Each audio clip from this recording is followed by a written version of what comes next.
ሰላም እንዴት ውላችኋል የተወደዳችሁ ተመልካቾቻችን ከሰዓቱ የዜና ኢትዮጵያ የቢዝነስ ዘገባ ጋር ወይንሸት ደጀኔ ነኝ የቢዝነስ ዜና አጋራችን ኦሮሚያ ባንክን እናመሰግናለን ወደ መጀመሪያው ዜና አልፋለሁ የንግዱ ማህበረሰብ አባላት ለሀገራዊና ዓለም አቀፋዊ ተወዳዳሪነት ራሳቸውን ማዘጋጀት እንደሚጠበቅባቸው የንግድና ቀጠናዊ ትስስር ሚኒስትር ካሳሁን ጎንፌ ገለጹ የኢትዮጵያን ይግዙ በሚል መሪ ቃል የተዘጋጀው 14ኛው የኢትዮጵያ ቻምበር ዓለም አቀፍ የንግድ ትርኢት በአዲስ አበባ ተከፍቷል። ቅድስት ማሞ ተጨማሪ አላት። የኢትዮጵያ ንግድና ዘርፍ ማህበራት ምክር ቤት ሀገራዊ የንግድና የኢንቨስትመንት እድሎችን ለማስፋት የንግድ ትርኢት አዘጋጅቷል። በንግድ ትርኢቱ መክፈቻ ላይ የተገኙት የንግድና ቀጠናዊ ትስስር ሚኒስትር ካሳሁን ጎንፌ የኢትዮጵያ ንግድና ኢንቨስትመንት ተዋናዮች ለሀገራዊና ዓለም አቀፋዊ የንግድ ስርዓት ተወዳዳሪነት ራሳቸውን ማዘጋጀት ይኖርባቸዋል ብለዋል። ግሉ ዘርፍ ከመንግስት ጋር የሚያደርገው የስራ ግንኙነት ተጠናክሮ መቀጠል ያለበት ሲሆን ቀጠናዊና ዓለም አቀፋዊ እድሎችን ለመጠቀም የሚያስችል ቁመና ላይ መሆን ይጠበቅባቸዋል። የአፍሪካ አህጉራዊ ነጻ ንግድ ቀጠና ስምምነት ትግበራ የመጨረሻው ዝግጅት ምዕራፍ ላይ እንገኛለን። በሌላ በኩል የዓለም ንግድ ድርጅት አባልነትን ለመቀላቀል አምስተኛው የስራ ላይ ቡድን ስብሰባ ከጥቂት ቀናት በኋላ በስዊዘርላንድ ጄኔቫ የምናካሄድ ይሆናል። እነዚህና መሰል ግንኙነቶች የሚያመጡትን እድሎች በሚገባ ለመጠቀም ከወዲሁ መዘጋጀት ይኖርባቸዋል። የኢትዮጵያ ንግድና ዘርፍ ማህበራት ምክር ቤት ፕሬዝዳንት ሰብስብ አባፊራ የንግድ ትርኢቱ የኢትዮጵያ ምርትና አገልግሎቶችን ማስተዋወቅ የሚያስችል መሆኑን ተናግረዋል።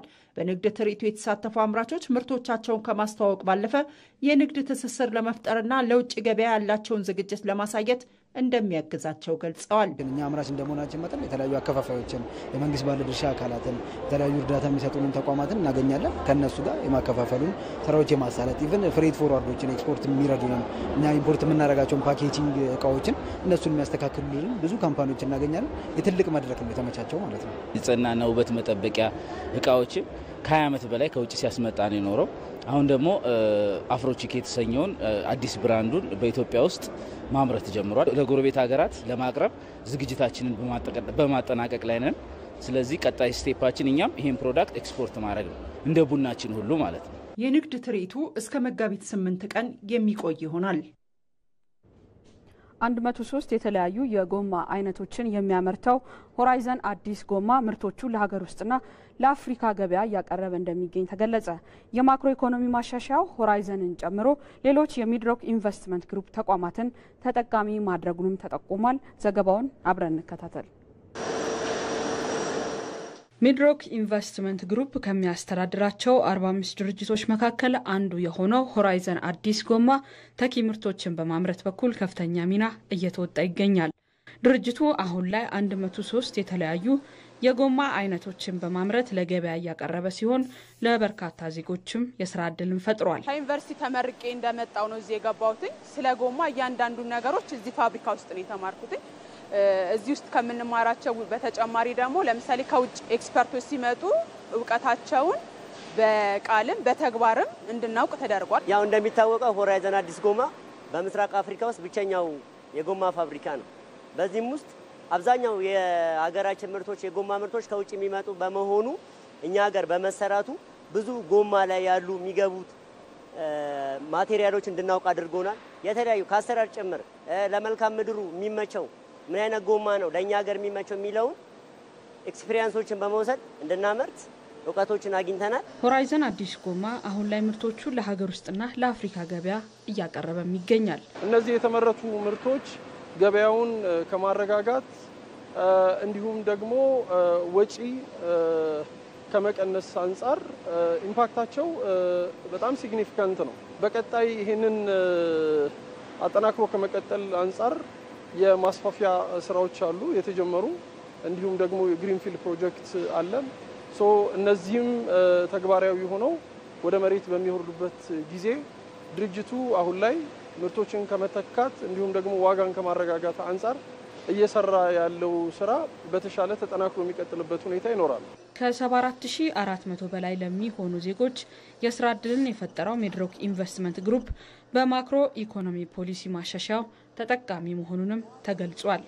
ያልተዛባ የነበረ የምንዛሪ አስተዳደሩ ከፍተኛ የሆነ የንግድ ስርዓቱን አበላሽቶት ወደ ኮንትሮባንድ እና ያልተገባ የስራ ውድድር ውስጥ ገብቶ ስለነበረ ለብዙ ጊዜ ስመኘው የነበረው ነገር ነው የሆነው። በገበያ የተመራ የምንዛሪ አስተዳደር በመፈጠሩ እንደ ድርጅት ብዙ ተጠቃሚ ነን አምራች ስለሆነ በተለይ ለውጭ ንግድ የሚሆኑ ምርት የምናመርታቸው ምርቶች በተሻለ ምንዛሪ ተመንዝረው ስለሆነ የውጭ ምንዛሪ የምናመጣው ትርፋቸው በጣም ጨምሯል።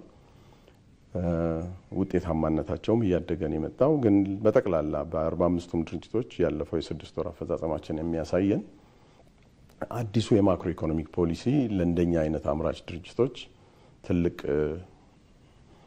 ጥሩ ነገር ይዞ እንደመጣ ነው።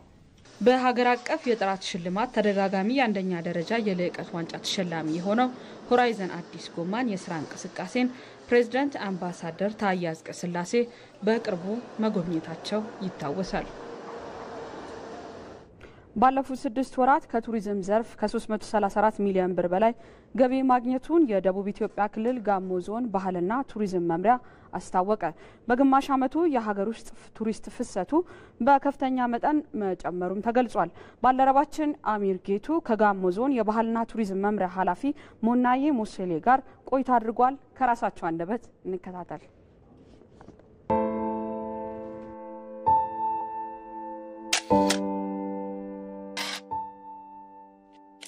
ሞናዬ ሞሴሌ የጋሞ ዞን ባህልና ቱሪዝም መምሪያ ኃላፊ። ጋሞ ዞን የቱሪስት መዳረሻዎች እጅግ በጣም ሰፊ ናቸው። ከዚህ ከአርባ ምንጭ ከተማ ስም ጨምሮ የተሰየሙ አርባ ምንጮች አሉ። አባያና ጫሞ ሐይቆች አሉ። ለኢትዮጵያ ትልቅ አገልግሎት እየሰጠ ያለው ነጭ ሳር ብሔራዊ ፓርክ አለ። እንደገናም ታድሎ ዞኑ 2 ብሔራዊ ፓርኮች አሉት። አንደኛው የማዘ ብሔራዊ ፓርክ አለ። እዛ ውስጥ ከፍተኛ ሰፊ የዱር እንስሳት ያለበት ነው። ያልጎበኘው የቢልቦ ፍል ውሃ እጅግ በደቂቃዎች ውስጥ ብናይ እጅግ ማራኪ የሆነ መዳረሻዎች ያለበት ነው።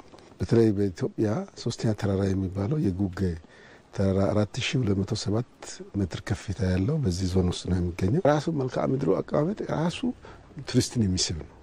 ስለዚህ በዚህ ምክንያት ሰፊ የቱሪስት መዳረሻዎች ያለበት አካባቢ ነው የምናገር። ከዚህ ቀደም በተለይ ከ2-3 ዓመት በፊት በኢትዮጵያ የገጠሙ ችግሮች ነበሩ።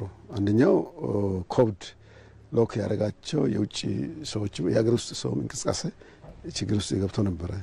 ሰሜኑ አካባቢ የተፈጠሩ የጸጥታ ችግሮች ሰውም ከውጭ ሀገር ወደ ውስጥ የመግባት ሁኔታ ላይ ችግር ፈጥሮ ነበር። ነገር ግን ከዛ በፊት የነበረው አርባ ምንጭ ላይ የነበረው የውጭ ቱሪስት እንቅስቃሴ እጅግ በጣም ከፍ ያለ አሁን እየጨመረ ነው ያለው። ደግሞ የሀገር ውስጥ ቱሪስት እንቅስቃሴ ከዚህ ቀደም ከነበረበት አሁን የተሻለ ነው። በዚህ ዓመት በእኛ ቢያንስ ወደ 175,000 በላይ ሰው ይመጣል ብለን ከያዝ ነው። አሁን በዚህ ግማሽ ዓመት ወደ 196,000 የሀገር ውስጥ ቱሪስት ነው የመጣው።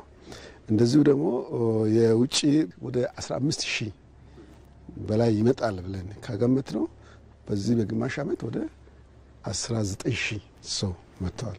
ስለዚህ ይሄ ትልቅ ምርታ ነው በግማሽ ዓመት ማለት ነው። በመቀጠለው አሁን ክረምቱንም ጨምሮ በጣም ሰው ስለሚመጣ ከዚህ የተሻለ ይጨምራል ብለን ነው የምናስበው። ይሄ ገቢ ደግሞ 266 ሚሊዮን በላይ ብር እናገኛለን ካልነው ወደ 334 ሚሊዮን ብር በላይ አሁን ገቢ አግኝተናል። ስለዚህ ይሄ ከባለፈው በጣም በያዎቹ በ30% ጭማሪ ያለው። ስለዚህ ይሄ አሁን ባለንበት ሁኔታ የሀገር ውስጥ ቱሪስት እንቅስቃሴ በጣም ከፍ ያለ ነው። ይሄ ደግሞ በዚህ ዓመት አርባ ምንጭ ላይ የኢትዮጵያ ብሔር ብሔረሰቦች በዓል አርባ ምንጭ ላይ ነው የተከበረው። 19ኛው በዓል እዚህ ነው የተከበረው። በዚህም ምክንያት የሰው ቁጥሩ በጣም የጨመረበት ነው። ሌላው ደግሞ አሁን ከፌደራል የተለያዩ ስብሰባዎች የተለያዩ ኮንፈረንሶች አርባ ምንጭ ነው የተካሄዱ ያሉት። ስለዚህ ይሄ ለእኛ ትልቅ መልካም አጋጣሚ ነው። ጠቅላይ ሚኒስትራችን በተደጋጋሚ አርባ ምንጭ እየመጡ ነው። እውነት ለመናገር ለሳቸው ከፍ ማለት እንፈልጋለን። እድሜና ጤና ይስጣቸው።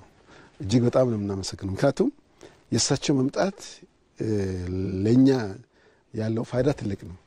እኛ የምናስበው ከአዲስ አበባ ቀጥሎ ሰው በጣም ያልፍበት ቦታ ብለን የምናስበው አርባ ምንጭ ይሆናል ብዬ ነው የማስበው። ለኮይሻም ሌሎች መዳረሻዎች ማዕከል ይሆናል ብዬ ነው የማስበው። ስለዚህ አርባ ምንጭ ላይ አሁን ያለበት የቱሪስት እንቅስቃሴ በጣም ከፍ ያለ ነው። ተመልካቾቻችን ለሰዓቱ ያዝነው የዜና ኢትዮጵያ የቢዝነስ ዘገባ ይህን ይመስል ነበር። ከዜናዎቹ ጋር ወይንሸት ደጀኔ ነበርኩኝ። በያላችሁበት መልካም ቀን